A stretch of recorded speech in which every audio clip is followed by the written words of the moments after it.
Hello friends, কেমন আছেন সবাই? আশা করি সবাই খুব ভালো আছেন। আর আপনাদের যে পাখিগুলো আছে সেগুলো খুব ভালো আছে। তো ফ্রেন্ডস, আজকের একটা টপিক রাখছি, সেটা হচ্ছে লাভ বার্ড। আমরা যারা লাভ বার্ড পুষে থাকি, তো সেই লাভ বার্ডের উপরেই টপিকটা রাখছি। অনেক সময় দেখা যায় যে এই লাভ বার্ড আমরা নিয়ে আসি, বাড়িতে সেট আপ দিই, কিন্তু ব্রিডিং করে না, বাচ্চা দেয় না, বা ডিম দেয় না, হাঁড়ি নেয় না। অনেক রকম সমস্যা সিচুয়েশান আমাদেরকে ফেস করতে হয়। আমরা তখন একটা হতাশ হয়ে পড়ি যে লাভবারটাকে ব্রিডিং করাবো কী করে। তো এই সমস্যার সমাধান নিয়ে আমি একটা ছোট ভিডিও আপনাদের সামনে রাখছি। তো কেয়ারফুলি ভিডিওটা দেখবেন, স্কিপ না করে ভালো করে শুনবেন সমস্ত বিষয়গুলো। তাহলে আশা করি লাভবার্ডের ব্রিডিংয়ের ক্ষেত্রে আপনারা কিছুটা হলেও সাকসেসফুল হবেন, এবং যে কথাগুলো বলবো তাতে আপনাদের কিছুটা কাজে আসবে আশা করি। তো এই লাভবার্ড, আমিও ফার্স্ট টাইম যখন লাভবার্ড পুষি, আমি অনেক রকম সমস্যার সম্মুখীন হয়েছিলাম। তো সেই অভিজ্ঞতা আপনাদের সামনে আজকে তুলে ধরছি। তো দেখুন, আমার এখানে যে লাভবার্ডগুলি রাখা আছে, ফার্স্ট টাইমে এদেরকে যখন আমি কেজেতে নিয়ে আসি, কেজেতে দিই, সেট আপ দিই, তখন ব্রিডিং করছিল না। অনেক দিন হয়ে যাচ্ছে, আমিও একটা আশাহীন হয়ে যাচ্ছিলাম যে ব্রিডিং কেন করছে না। তো এই পরিস্থিতিতে কয়েকটা বিষয় আপনাদেরকে খেয়াল রাখতে হবে। ফার্স্ট হলো যে কেজটা আপনি রাখছেন, সেই কেজটা কোন জায়গায় অবস্থিত সেটা আপনাকে ভালো করে খেয়াল করতে হবে। লাভ বার্ড হচ্ছে খুবই সেন্সিটিভ পাখি। তো এমন একটা জায়গায় আপনাকে কেজটা সেট আপটা দিতে হবে যেখানে ওরা নিজস্বতা পাবে, এবং সেখানে অন্য কোনো মানুষ যখন তখন গিয়ে ঢুকে পড়বে না, বা বাচ্চারা গিয়ে সেখানে পাখি দেখার জন্য আগ্রহ প্রকাশ করে যাবে না। তাতে অনেক পাখির ডিস্টার্ব হয়। তো এটা একটা বড় কারণ ব্রিডিংয়ের ক্ষেত্রে। লাভ বার্ড ব্রিডিংয়ের ক্ষেত্রে একটা নিরিবিলি স্পেস আপনাকে চুজ করতে হবে, এবং সেই জায়গাটাতে আপনার কেসটা প্রথমে রাখতে হবে। 1 নম্বর পয়েন্ট। 2 নম্বর পয়েন্ট হচ্ছে যে লাভ বার্ড আপনাকে মেল ফিমেল তো আইডেন্টিফাই অবশ্যই করতে হবে। মেল ফিমেল আইডেন্টিফাই করে তারপরে আপনাকে সেটআপে দিতে হবে। এখানে মেল ফিমেল আইডেন্টিফাই করার জন্যে আমরা যে সিস্টেমগুলো ব্যবহার করে থাকি, যেমন লাভবার্ডের আমরা লেজের অংশটা দেখি। যে লাভবার্ডের দেখুন নিচের দিকে লেজের অংশটা একটু সরু হবে, সেটা হয়ে যাবে ফিমেল। আর যে লাভবার্ডের লেজের অংশটা একটু চওড়া হবে, সেটা হয়ে যাবে মেল। এছাড়াও আরও একটি কারণ আছে, আরও একটি পদ্ধতি আছে, যেটা হচ্ছে লাভবার্ডের পেটের তলার সাইডে দেখতে হবে, ওখানে হাত দিয়ে, যে দুটো হাড় জয়েন্ট আছে কি না, কাছাকাছি আছে কি না। যদি সেটা কাছাকাছি থাকে সেটা হয়ে যাবে মেল। আর যে দুটো সামান্য ডিস্ট্যান্সে আছে, যেখানে একটু ফাঁক থাকছে, সেটা হয়ে যাচ্ছে ফিমেল। তো এই দেখে আমরা সাধারণত লাভবার্ডকে আমরা আইডেন্টিফাই করে থাকি মেল ফিমেল। আর একটা বেশ বিষয় হচ্ছে যে লাভবার্ডের চরিত্রগত বৈশিষ্ট্য। মেল লাভবার্ডটি একটু চঞ্চল হবে, ফিমেলটা একটু শান্ত প্রকৃতির হবে। এটা দেখে আমরা লাভবার্ডকে অনেক সময় আইডেন্টিফাই করে থাকি। সেটা সময় সাপেক্ষ।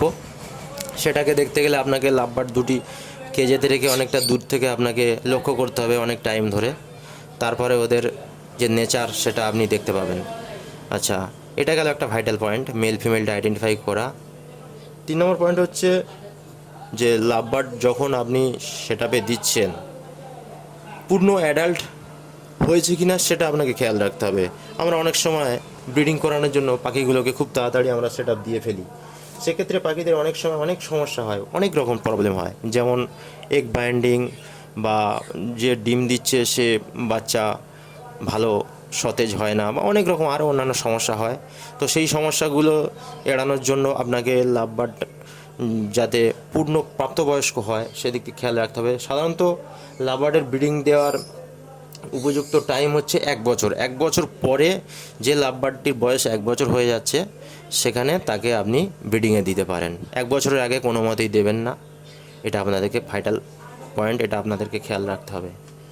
আচ্ছা, 4 নম্বর পয়েন্ট হচ্ছে যে উপযুক্ত সাইজের হাঁড়ি বা বক্স, যে যাই ইউজ করি না কেন, সেটা সাইজটা যেন ভালো হয়, এবং সেই হাঁড়ির সাইজটা যেন বদ্রির হাঁড়ির মতো ছোট সাইজের হাঁড়ি না হয়, কারণ লাভবার্ড বদ্রির থেকে একটু বড়। তারা যদি হাঁড়ির ভিতরে কমফোর্টেবলভাবে ঢুকতে না পারে, কমফোর্টেবলভাবে সেখানে বসতে না পারে, সেক্ষেত্রে ব্রিডিংয়ে তো প্রবলেম হবেই। আচ্ছা, এটা গেল একটা পয়েন্ট। যে ব্রিডিং সিজনে আপনাকে লাভবার্ডকে ভালো খাবার দিতে হবে। সিড মিক্স তো আপনি দেবেন, সিড মিক্সের মধ্যে ক্যানারি, এছাড়া মিলেট এবং সূর্যমুখী, জিরেকাঠি ধান, কুসুম দানা ইত্যাদি খাবার সিড মিক্সে দেবেন। আর সফট ফুড পারলে প্রতিদিনই সফট ফুড একবার করে দেওয়ার চেষ্টা করবেন। সিড মিক্সটা অল টাইম তার কেজেতে থাকবে।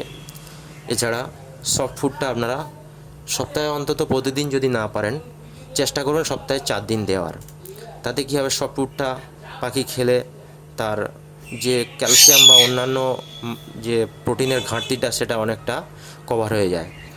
আচ্ছা, এরপর হচ্ছে যে 5 নম্বর পয়েন্ট, যেটা সাপ্লিমেন্ট, যেগুলো আমরা ইউজ করি, যে যাই সাপ্লিমেন্ট ইউজ করেন সেটা দেবেন। তবে আমি রেকমেন্ড করব যে ভাইমেরাল বা ইবিকন এই দুটোর মধ্যে যে কোনো একটা সাপ্লিমেন্ট সপ্তাহে 2বার দিলেই যথেষ্ট। অল্প মাত্রায় দেবেন জলের সঙ্গে ফার্স্ট মর্নিংয়ে, এটা 1 থেকে 2বার দিলেই যথেষ্ট। এছাড়া সামান্য ক্যালসিয়াম, অস্টোভেট ক্যালসিয়াম দিতে পারেন, বা অন্যান্য ক্যালসিয়াম যে যা ইউজ করেন সেটা আপনারা দিতে পারেন। আচ্ছা, এরপর হচ্ছে যে প্রতিদিনের জল আপনারা চেঞ্জ করে দেবেন, এবং প্রতিদিন সকালেই ফ্রেশ জলটা আপনারা দেওয়ার চেষ্টা করুন মর্নিংয়ে, এটা খেয়াল রাখবেন। এছাড়া লাভবার্ডের কেজেতে আপনারা চেষ্টা করুন সব সময় খেজুর পাতা বা কাঠের ছিলকা এইগুলো দিয়ে রাখতে। তো এইগুলো ওরা বাসা বানানোর কাজে ব্যবহার করে।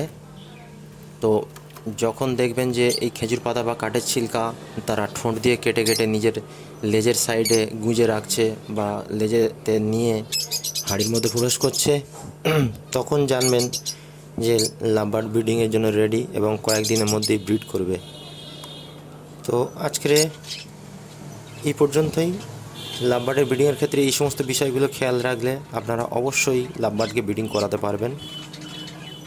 তো ভিডিওটি ভালো লাগলে আপনারা অবশ্যই চ্যানেলটিকে সাবস্ক্রাইব করবেন আর বেল আইকন ক্লিক করে রাখবেন, তাতে আরও ভালো ভালো পাখির বিষয়ক টিপস পেতে চ্যানেলটিকে আপনারা অবশ্যই ফলো করে রাখবেন। নমস্কার।